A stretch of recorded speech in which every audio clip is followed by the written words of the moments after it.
All right, so today we're going to be talking about volume, but before we get started on that, we're going to be talking about area and perimeter. We're going to review that a little bit because that's going to help us with volume, okay? So how are finding area and perimeter alike and how are they different? So stop the video and write it down how they're alike and how they're different, and then come back and then we'll discuss it. Okay, so if you said that they're both a type of measurement, that is correct. They're both a form of measurement, but how are they different? Well, perimeter is one-dimensional and is used to measure length of something. And usually we would use feet, inches, yards, meters, centimeters, all those that we've learned to measure perimeter, okay? And usually perimeter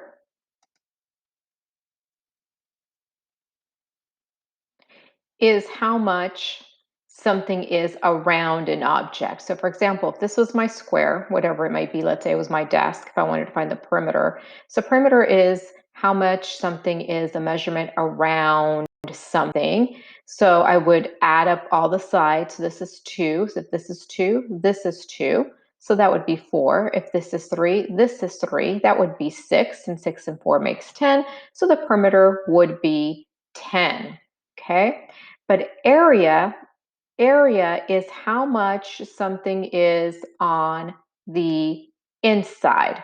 So how much something is in the inside. So area is the measurement of something in the inside. And that usually uses square units. It uses square units, okay? So it could be square inches, square centimeters, square yards, whatever it may be. So we use squares to measure the inside of something, and that's what area is. So remember when you did area, if this was 2 by 3, this would have been something like 2, this way it'd be 2, this way 1, 2, and then 3 this way. And then I would count up the squares. 1, 2, 3, 4, 5, 6. That would be 6 square feet. Or you learn you could multiply one side times the other. 2 times 3 is 6, 6 square feet. So that is the difference. One is linear and one uses squares to find the measurement of something. And remember that area uses square something. We count the squares, okay? So now we're going to move on to volume. All right, so what is volume? Stop the video and write it down what you think is volume. And no, I'm not talking about volume of how high pitched something is. The volume of my voice gets louder or I can go lower. I'm not talking about that. Okay, so write down what volume means in math and then come back to me. Okay, so if you said volume is the amount of space a rectangular prism occupies, you would be correct. So how much fits into something? And here, when we're talking about volume, we're talking about a 3D shape. Rectangular prism means 3D, where area was a two-dimensional and perimeter was one-dimensional. It's just, flat. So here we're talking about a rectangular prism, which means a 3D shape. How much space can go into a 3D shape? And when we're measuring volume, we're using the number of unit cubes. So here we're measuring in cubes. So in area, we were measuring in square units. Now we're measuring in unit cubes. So we're measuring in cubes. So how many unit cubes it takes to fill up a rectangular prism with no gaps or overlaps in volume. So how many cubes makes up a rectangular prism with no gaps or overlaps? Okay, so that's what volume is. So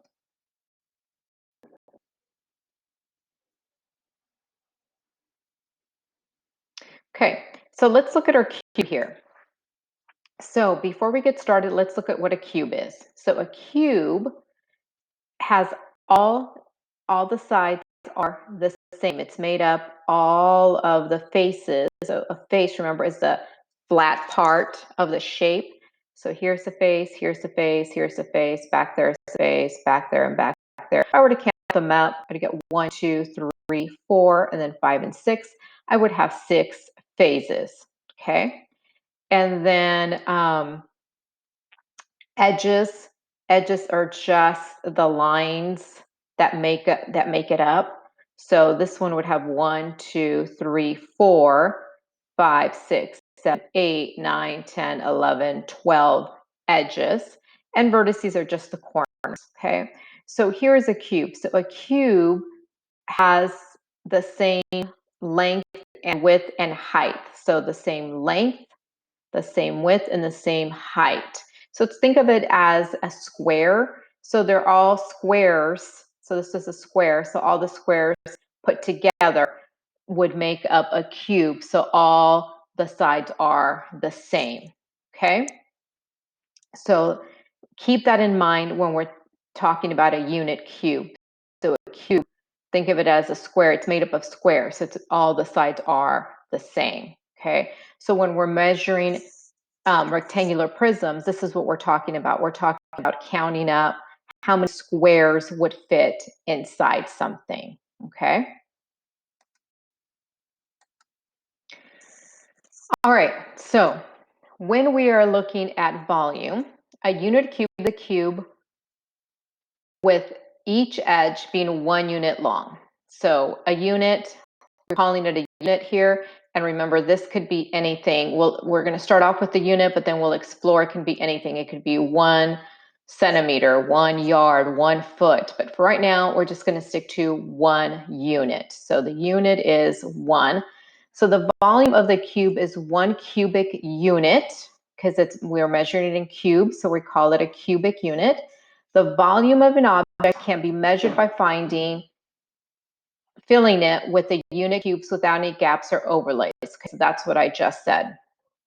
So in this example here, in order to find out how many cubes I have, that's the same thing as my volume. So I got to find out the cubes. Well, it's kind of hard to do when it's like this, but I can look at the top part here. So I'm just going to look at the very top.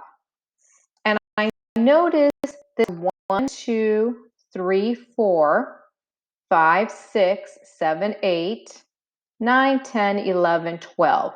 So I notice that there is 12 cubes in the top layer. So if the top layer has 12, then the middle layer, even though it's kind of hard to count, the middle layer also has to have 12. So I know the top layer has 12, the middle layer has 12. So you guessed it. How much do you think the bottom layer has?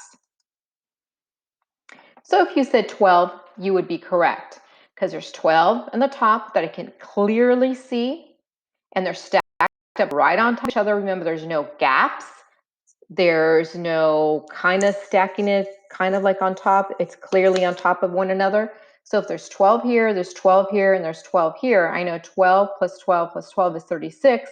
So there's 36 cubes. So my volume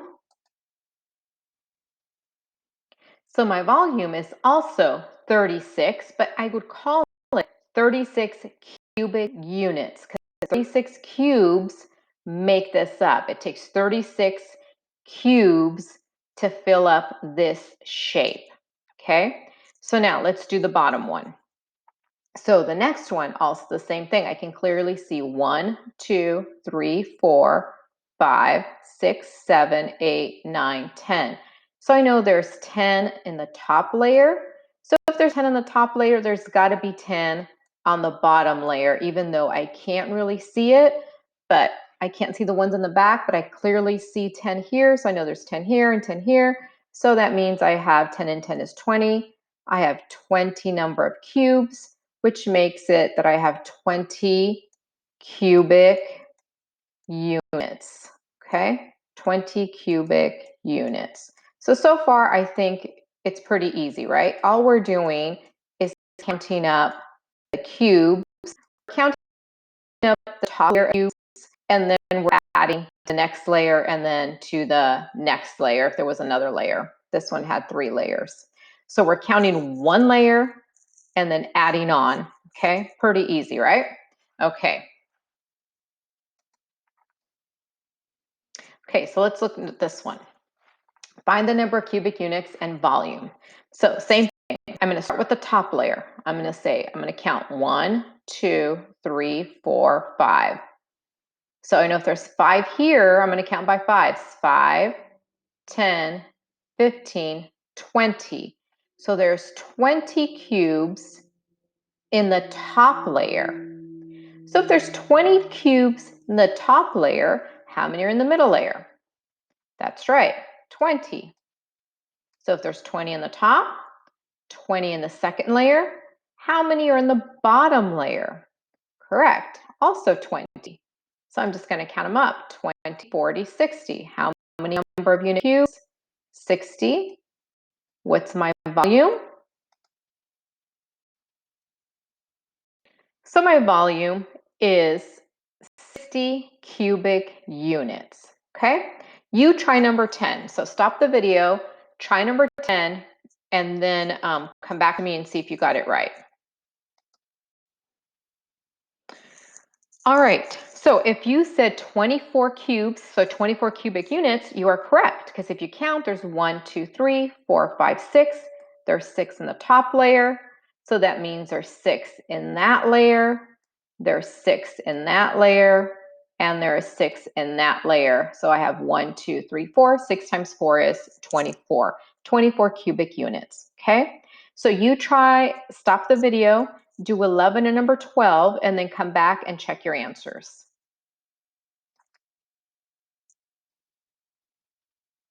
Okay, so if you said 32 cubes, you are correct, because if you were to count these, the top layer has 16, so if the top layer has 16, then the bottom layer has 16, so 16 plus 16 is 32, 32 cubic units. And some of you probably already discovered that you can count 1, 2, 3, 4, 4 going this way, and there's 1, 2, 3, 4 going that way, a 4 by 4, which is 16, right? So if you've discovered that, good, because that's going to lead us into tomorrow's math lesson. So this is 4 one way and 4 the other way, which is 16. And then same thing with this one. So if you said 80 cubic units and 80 cubes, you are correct. So if I were to count here, I'd count 1, 2, 3, 4, 5, 6, 7, 8. I see there's 8 here. And if I were to keep counting, there's 8 in every row, right? And there's 1, 2, 3, 4, 5 rows going the other way.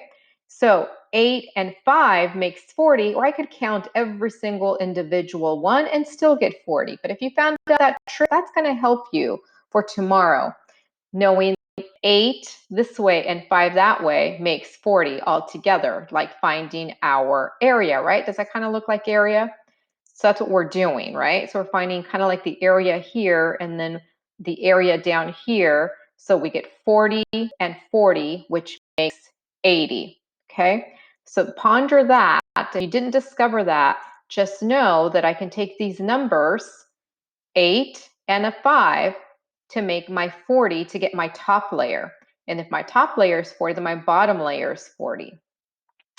Okay, so that's it for today's math lesson.